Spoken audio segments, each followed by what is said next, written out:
Hello guys, welcome back to my YouTube channel life student classes. तो मैंने आपको present tense और past tense दोनों के बारे में बता दिया था। तो आज हम आपको फ्यूचर टेंस के बारे में बताएंगे, और वो भी हम फ्यूचर टेंस में फ्यूचर इंडेफिनिट टेंस के बारे में देखेंगे। तो सबसे पहले हम इसकी पहचान देख लेते हैं, या फिर इसकी पहचान क्या होगी। तो मैंने आपको बताया कि जिन हिंदी वाक्यों के अंत में गा, गी, गे आदि शब्द आते हैं वहाँ पर हम फ्यूचर इंडेफिनिट टेंस का प्रयोग करते हैं, और इसमें जो भी वाक्य होंगे वो फ्यूचर के लिए फ्यूचर की तरफ इशारा करेंगे आपको। जैसे कि वह लड़का यहाँ नहीं आएगा, आप आम नहीं लाएंगे, वह बाजार नहीं जाएगा। तो गागी ये आ रहा है, यानी फ्यूचर की बात हो रही है। और हम देखेंगे कि इसकी आखिर हेल्पिंग वर्ब क्या होती है। तो इसमें दो प्रकार की हेल्पिंग वर्ब का यूज होता है, एक विल और एक आपकी सेल। तो अब सवाल पैदा होता है कि विल का यूज कहाँ पर होगा और सेल का यूज कहाँ पर होगा। तो मैं आपको बता दूं कि जो आपका सेल है वो सिर्फ आपका आई और वी के साथ आपका सेल का प्रयोग होगा, और बाकी सब के और जितने भी हमारे सब्जेक्ट्स होंगे आई और वी को छोड़ करके, ऑल सब्जेक्ट्स, तो वहाँ पर विल का प्रयोग होगा। तो अब हम इसके एग्जाम्पल को देख लेते हैं।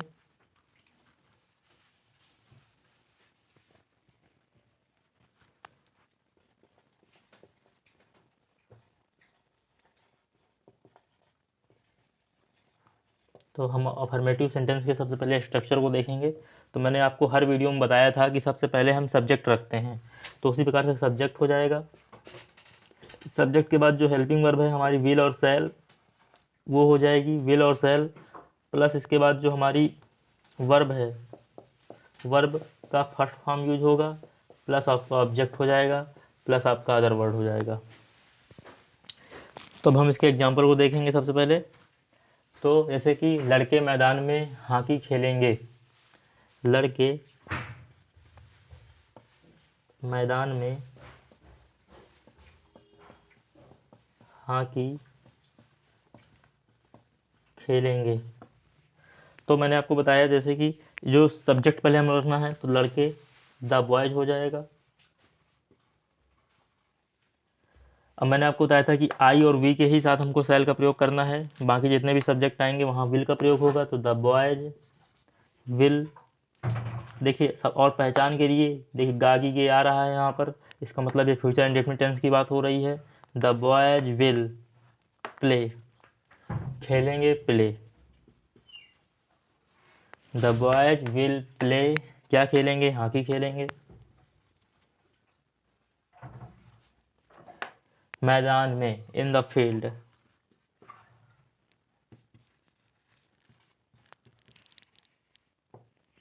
The boys will play hockey in the field. भी हम इसका एक एग्जांपल और देखेंगे।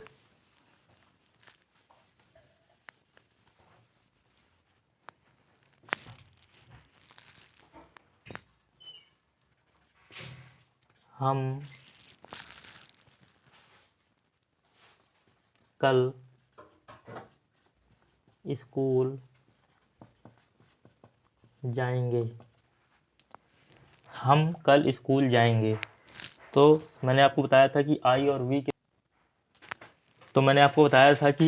वी के साथ हमेशा सेल का प्रयोग करना है। तो यहाँ पर वी आ चुका है, तो वी सेल, तो वी हमारा सब्जेक्ट हो गया, सेल हमारी हेल्पिंग वर्ब हो गई। अब वर्ब को रखना है, जाएंगे, तो जाएंगे वी, यानी कि गो, वेंट, गॉन 3 फॉर्म होती हैं, तो हमें फर्स्ट फॉर्म का यूज़ करना है, तो गो हो गया।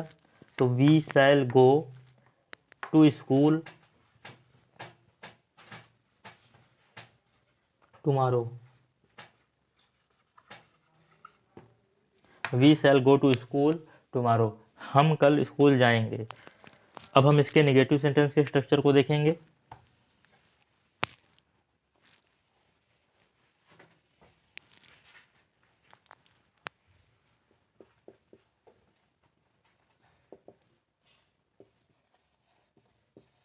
नेगेटिव सेंटेंस, तो subject plus helping verb, helping verb के बाद ही जस्ट नॉट का प्रयोग हो जाता है, और वर्ब की फर्स्ट फॉर्म का यूज होगा।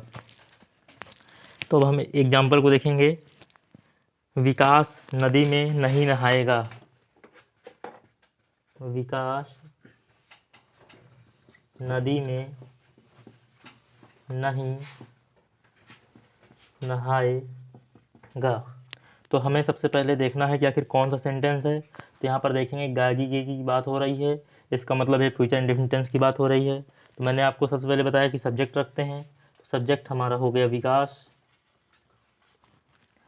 हेल्पिंग वर्ब रखना है, तो मैंने आपको बताया था कि आई और वी के ही साथ शैल का प्रयोग होगा, बाकी हमारे जितने भी सब्जेक्ट होंगे वहाँ विल का प्रयोग होगा।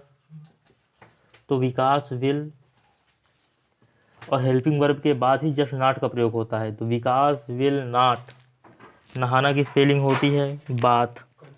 विकास will not bath, Vikas will not bath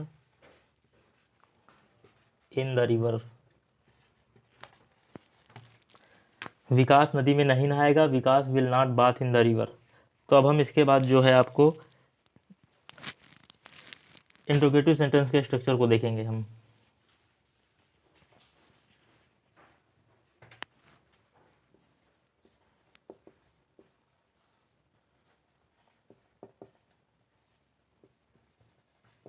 interrogative sentence के स्ट्रक्चर को देखेंगे। तो मैंने आपको बताया कि हेल्पिंग वर्ब इसमें सबसे स्टार्टिंग में आती है आपकी। तो विल शैल आपकी हेल्पिंग वर्ब हो गई। हेल्पिंग वर्ब के बाद ही जस्ट सब्जेक्ट का यूज होता है। इसके बाद आपकी मेन वर्ब की फर्स्ट फॉर्म आती है। मेन वर्ब की फर्स्ट फॉर्म के बाद आपका जो आपका ऑब्जेक्ट हो गया प्लस आपके अदर वर्ड हो गए। अब हम एग्जांपल देखेंगे। क्या यह गाय दूध देगी?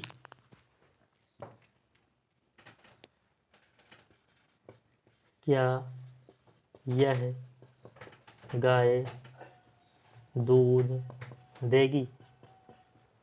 और क्वेश्चन मार्क का प्रयोग कर देंगे। तो हमने देखा कि जब इंट्रोगेटिव वर्ड स्टार्टिंग में आता है तो हेल्पिंग वर्ब जस्ट स्टार्टिंग में आती है। तो will this cow, will this cow, will this cow देगी गिव, क्या देगी? मिल्क, दूध देगी। Will this cow give milk, क्या यह गाय दूध देगी? एक एग्जांपल और देख लेंगे हम इसका। क्या कुत्ते रात में भूकेंगे? क्या कुत्ते रात में भूकेंगे? तो मैंने आपको बताया कि जब इंट्रोगेटिव सेंटेंस से स्टार्ट होता है आपका वाक्य, तो वहाँ पर हम सबसे पहले हेल्पिंग वर्ब का यूज करते हैं। तो विल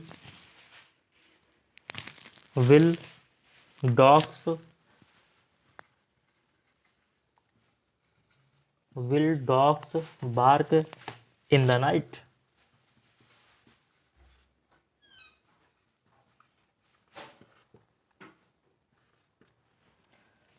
तो विल आपकी हेल्पिंग वर्ब हो गई, डॉग्स आपका सब्जेक्ट हो गया, बार्क हो गया आपका, ये भोगने की जो स्पेलिंग है वो आपका बार्क है, और आपका ये मेन वर्ब की फर्स्ट फॉर्म है रात में, तो इन द नाइट हो गया। इंट्रोगेटिव सेंटेंस का हम एक और टाइप देखेंगे, जहाँ पर क्वेश्चन जो हमारा इंट्रोगेटिव वर्ड है वो हमारे बीच में आता है। तो ये तो ठीक ही था मान लीजिए।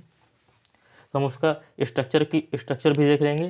तो मैंने आपको उसमें बताया कि सबसे स्टार्टिंग में WH वर्ड आ जाता है। WH वर्ड के बाद आपका हेल्पिंग वर्ब आ जाती है। हेल्पिंग वर्ब के बाद आपका सब्जेक्ट आ जाता है। सब्जेक्ट के बाद आपकी मेन वर्ब आ जाती है। मेन वर्ब के बाद आपका ऑब्जेक्ट आ जाता है, प्लस आपका अदर वर्ड आ जाता है। अब हम इसके एग्जाम्पल को देख लेंगे सबसे पहले। तो इसका एग्जाम्पल हम लेंगे कि सीता क्या खाएगी? सीता क्या खाएगी? तो यहाँ पर हम देखेंगे कि जो इंट्रोगेटिव वर्ड है वो बीच में है। तो जब बीच में इंट्रोगेटिव वर्ड का यूज आता है तो उसको हम जस्ट स्टार्टिंग में रख देते हैं। तो व्हाट सीता, तो व्हाट विल, हेल्पिंग वर्ब आ गई। तो व्हाट विल सीता खाएगी ईट। हेल्पिंग वर्ब नहीं, WH word, helping verb, subject plus main verb. Sita क्या खाएगी? तो व्हाट विल सीता ईट। इसका एक एग्जांपल और हम देख लेंगे कि बच्चे क्या, आपका भाई कैसे पढ़ेगा, आपका भाई कैसे पढ़ेगा, आपका भाई कैसे पढ़ेगा। तो जो कैसे है ये इंट्रोगेटिव जो WH वर्ड है वो बीच में आया, इसका मतलब है जस्ट हमको इसको उठा करके स्टार्टिंग में रख देना है। तो हाउ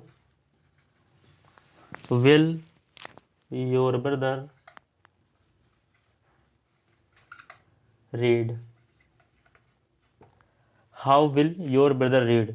तो मैंने आपको आज की वीडियो में अफर्मेटिव सेंटेंस के बारे में बता दिया, निगेटिव सेंटेंस के बारे में बता दिया और इंट्रोगेटिव सेंटेंस के बारे में भी बता दिया। लेकिन आज जो मैंने आपको बताया रूल आई और वी के साथ सेल का प्रयोग होता है, लेकिन मॉडर्न इंग्लिश में आई और वी के साथ कभी कभी विल का भी प्रयोग हो जाता है। तो उसके लिए हम लोग कुछ एग्जाम्पल देख सकते हैं, जैसे कि हम लोग झूठ नहीं बोलेंगे, हम झूठ नहीं बोलेंगे,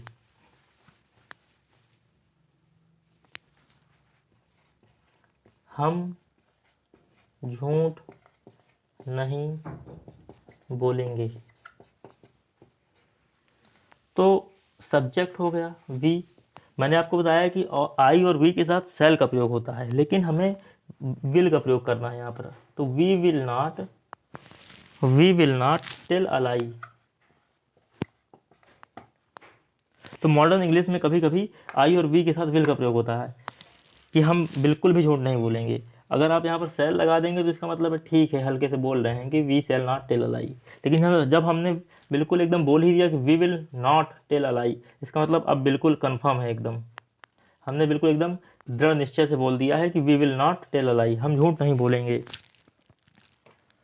तो ठीक है, अब मैं आपको नेक्स्ट वीडियो में फ्यूचर कंटिन्यूअस टेंस के बारे में बताऊंगा। अगर आपको कोई भी डाउट होता है तो आप मुझसे कमेंट में पूछ सकते हैं। Thank you.